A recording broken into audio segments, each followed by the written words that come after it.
করে নাও।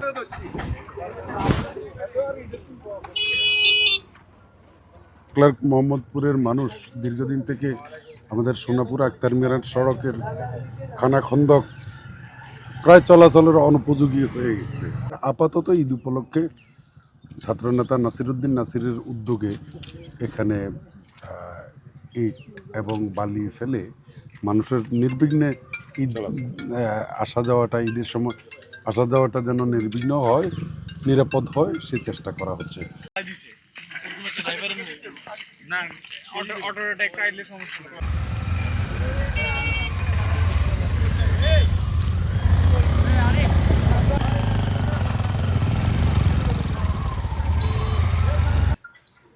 আমাদের সুবর্ণচর উপজেলা ৮ নং মোহাম্মদপুর একটি প্রত্যন্ত অঞ্চল।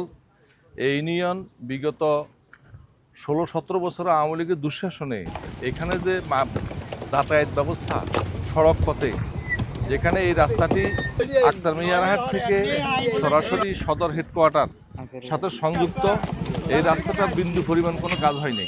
বর্তমানে রাস্তাটি চলাচল অযোগ্য হয়ে গেছে, যার কারণে আমাদের মোহাম্মদপুরের কৃতি সন্তান, সুবর্ণচরের কৃতি সন্তান, আমাদের ছাত্রদলের কেন্দ্রীয় সাধারণ সম্পাদক জনাব নাসিরউদ্দিনকে বিষয়টি ওয়াকিবহাল করার পরে উনি স্ব-উদ্যোগে এই উদ্যোগটি নিয়েছেন এবং এই যে থেকে আপনার হাজীগঞ্জ থেকে আক্তার মিয়ারহাট এখানে রাস্তার যে ভাঙন, এই ভাঙনকে উনি নিজের অর্থায়নে এই রাস্তাটি আপনার এই যে ব্যাটস ফেলে আপনার মানুষের চলাচলের যোগ্য করে দিয়েছেন।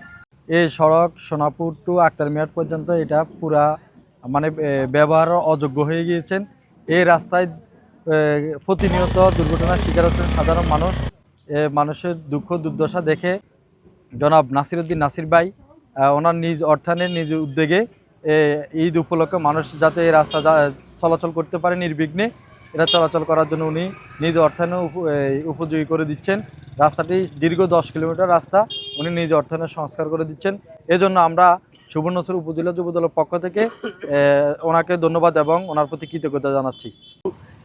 ইতিমধ্যে ঈদ চলে আসার কারণে যাতায়াতের অবস্থা খুবই খারাপ, জনগণ চলতে খুব কষ্ট হচ্ছে। এটা উনি দেখে জনগণের কথা চিন্তা করে অতি দ্রুত উনি আমাদের এখানে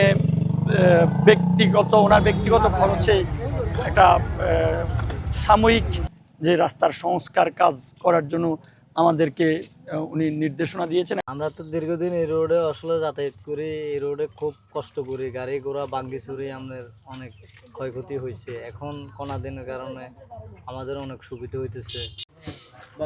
এই রোডটা দীর্ঘদিন ভাঙ্গা ছিল, এখন মানুষ কষ্ট পাইছে, এখন মেরামত করে নাসিরউদ্দিনকে আমরা ধন্যবাদ জানাই।